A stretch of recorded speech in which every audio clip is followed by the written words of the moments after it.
स्वागत है दोस्तों। यदि आप भी यूपी टेट को फर्स्ट अटेम्प्ट में क्लियर करना चाहते हैं तो ये वीडियो आपके लिए बहुत ही इंपॉर्टेंट रहने वाली है। मैं आपको 5 मैजिक कीवर्ड बताने वाली हूं जिससे आप यूपी टेट में पास ही नहीं बल्कि अच्छे नंबरों से क्लियर करने वाले हो।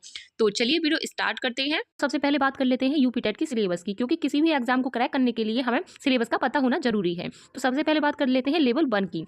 तो लेवल 1 का जो पेपर होता है वो 1 से 5वीं तक का होता है और इसमें जो सब्जेक्ट होते हैं वो आपके 5 सब्जेक्ट होते हैं। तो देख लीजिए कौन कौन से होते हैं। सबसे पहला जो सब्जेक्ट होता है वो आपका सीडीपी यानी बाल विकास होता है और आपका हिंदी होता है। और तीसरे नंबर पर आपकी लैंग्वेज 2 यानी कि आपकी इंग्लिश, उर्दू और संस्कृत। इनमें से आपको तीनों लैंग्वेज में से आपको कोई सी एक लेनी पड़ती है। कोई सी भी ले सकते हो, संस्कृत ले सकते हो, इंग्लिश ले सकते हो, कोई सी भी आप ले सकते हो, ये आपकी मर्जी है। आगे मैं बात करती हूँ मैथ की। तो मैथ होता है और ईवीएस होता है। ये आपके चारों यानी पांचों सब्जेक्ट ही आपके 33 नंबर के होते हैं। 33 नंबर के होते हैं और आपको बता दूं कि सारा यानी कि ये सारे ही आपके 33 नंबर के होते हैं और आपका 150 नंबर का पेपर होता है और 150 ही आपके क्वेश्चन होते हैं। इनमें से आपको 90 मार्क्स लाने होते हैं यानी कि आपके 60% होना चाहिए, तब आप इसमें पास माने जाते हो। ठीक है, आगे मैं बात करती हूँ लेवल 2 की, यानी कि लेवल 2 होता है जूनियर के लिए जो 6 से 8वीं तक के टीचर बनना चाहते हैं। तो देखिए इसमें आपका सीडीपी होता है, हिंदी होता है और आपका मैंने इसमें आपको लैंग्वेज बताई है, आप कोई सी भी लैंग्वेज ले सकते हो। आगे मैं बात करती हूँ मैथ, साइंस और सोशल स्टडीज़। ये मत सोचना कि ये सभी हमारे पास होते हैं, यानी कि इसमें अगर किसी के पास मैथ और साइंस और इसमें ये अलग होता है, यानी कि एसएसटी अलग होती है। जैसे किसी ने बीए वगैरह किया हो या फिर बीकॉम वगैरह किया हो तो वो आपके एसएसटी से करते हैं। बीएससी वगैरह करते हैं ग्रेजुएशन में तो उन्हें मैथ और साइंस वगैरह से किया करना पड़ता है। तो ऐसे है ये। तो आपके पास कौन सा ही अलग अलग होता है। और आगे मैं बात करती हूँ, यही आपके जैसे कि देखा जाए तो ये आपका 150 नंबर का क्वेश्चन, 150 क्वेश्चन होते हैं, 150 नंबर के होते हैं। इसमें से आपको 90 मार्क्स लाने पड़ते हैं, ये मैंने आपको बता दिया है, क्योंकि दोनों के एक जैसे होते हैं। बाकी के जो सिलेबस होता है इसमें थोड़ा बहुत अंतर देखने को मिलता है, बस ये चौथे वाले पॉइंट में। बाकी ये तीनों ही आपके कॉमन है। दोस्तों अब मैं बात करती हूँ आपकी मैजिक कीवर्ड्स की, क्योंकि ये आपके बहुत ही इंपॉर्टेंट रहने वाले हैं आपके एग्जाम को क्रैक करने के लिए। सबसे पहले आते हैं हमारे पहले पॉइंट पर। तो दोस्तों सभी देख लीजिए कि सबसे पहले हमारे किसी भी एग्जाम को क्रैक करने के लिए उसका पहले हमें पीवाईक्यू पता होना चाहिए। तो सबसे पहले आपको क्या करना है, यूपी टेट की कोई बुक्स मंगाइए या फिर ऑनलाइन कीजिए या फिर कुछ भी कीजिए, आप पहले तैयारी करने से पहले उनका पीवाईक्यू देखिए। पीवाईक्यू देखने से क्या है कि हमें पैटर्न का पता लगता है। देखो ऐसा है, जब भी आपको कहीं वैसे क्लास वगैरह देखते हो तो सबसे पहले पीवाईक्यू सॉल्व कराए जाते हैं। क्यों कराए जाते हैं, इसका मतलब यही है कि आप पहले उसके पैटर्न को जानो, उसके बाद ही तो तैयारी करोगे।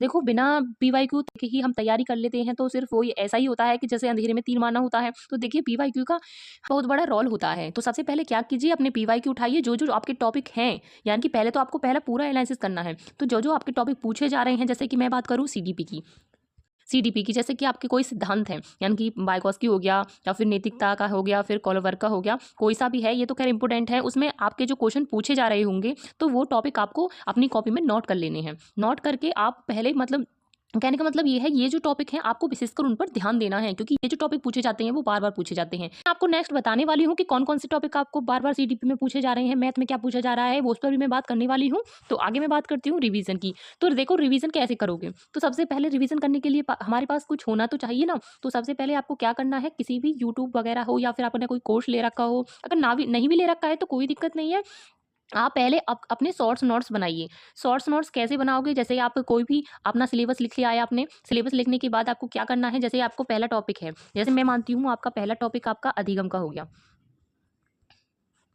अधिगम का हो गया। तो आपको क्या करना है, पहले तो आपको अधिगम यूट्यूब पे सर्च करना है। सर्च करने के बाद आपको यूट्यूब पे सर्च करने के बाद आपको अधिगम टॉपिक बहुत से टीचर पढ़ाते हुए नजर आएंगे। तो जो भी आपको मतलब आपकी लैंग्वेज के अनुसार आपको अच्छा लगे उस थ्योरी को पढ़ लीजिए और अपने अनुसार उनको नोट्स बना लीजिए। ठीक है, जैसे आपका दूसरा टॉपिक हो जाता है, और जैसे तीसरा हो जाता है, चौथा हो जाता है, इनके सभी के नोट्स बना लो। नोट्स बनाने से क्या होता है कि जैसे आप बुक से पढ़ते हो, देखो बुक्स तो ऐसी है कि एग्जाम के टाइम में इतनी जल्दी बुक्स काम नहीं आएगी, आप पढ़ते रह जाओगे, क्योंकि उस टाइम तो हमें इतना जल्दी होता है कि हमें बस एक बार पूरी पढ़ लें, बस ये लगता है एक बार बस थोड़ा शॉर्ट्स में हो जाए। तो इसलिए बोल रही हूँ पहले अभी से शॉर्ट्स नोट्स बना लीजिए ताकि आने वाले एग्जाम में आपको बहुत यूजफुल हो। तो इसलिए बोल रही हूँ आप यूट्यूब पे सर्च कर करके अभी सभी टॉपिकों को क्लियर कर लीजिए, नोट्स बना लीजिए।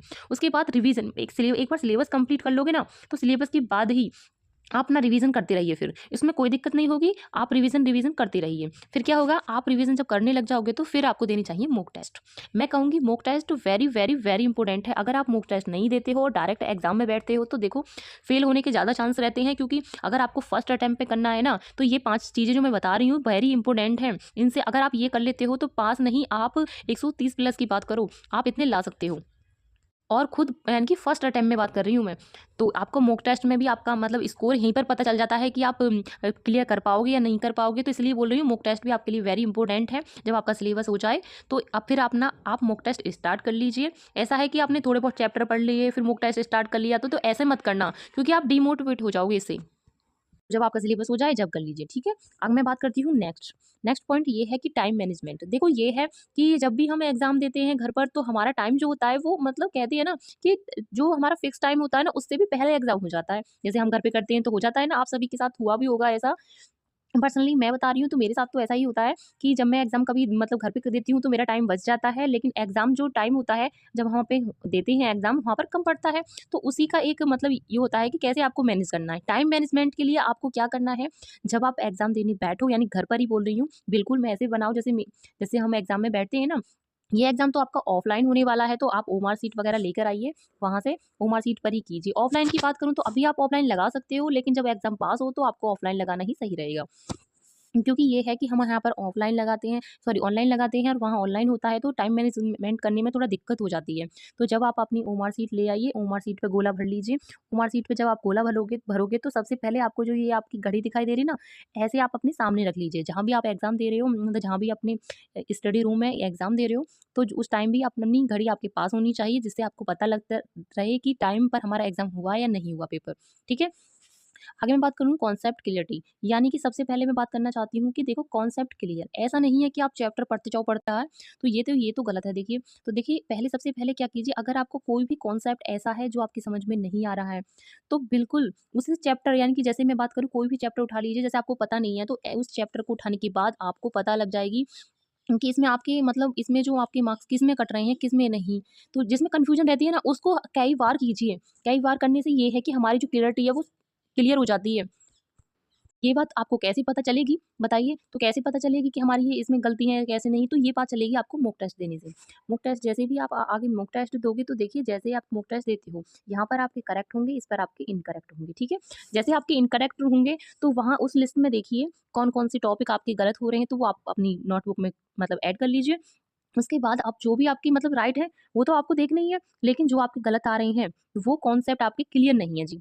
तो वो कॉन्सेप्ट आपको फिर से क्लियर करने हैं, एग्ज़ाम में जो आपके जो मार्क्स बढ़ने वाले हैं ना, वो इसी से बढ़ेंगे, जब आप अपनी गलती को ढूँढकर उन पे काम करोगे। जैसे आपके कोई भी टॉपिक लीजिए, वहाँ से आपका गलत है, तो उस टॉपिक को उठाइए, फिर से आप सर्च कीजिए यूट्यूब पे या फिर अपना नोट्स उठाइए, वहाँ से देखिए, अगर समझ में नहीं आया तो यूट्यूब से सर्च करके फिर से देखिए, पर अपना जो कॉन्सेप्ट होता है, उसे क्लियर कर लीजिए। तब आपके मॉक टेस्ट में अच्छे नंबर आने लगेंगे।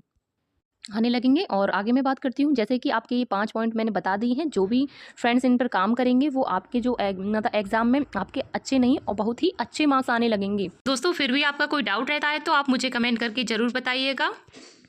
और टीचिंग से संबंधित जो भी अपडेट रहती है मैं टाइम टू टाइम देती रहती हूँ। जो भी इस चैनल पे नए हैं तो प्लीज़ सब्सक्राइब जरूर कर लीजिएगा। और तो चलिए मिलते हैं नेक्स्ट वीडियो में, तब तक के लिए धन्यवाद।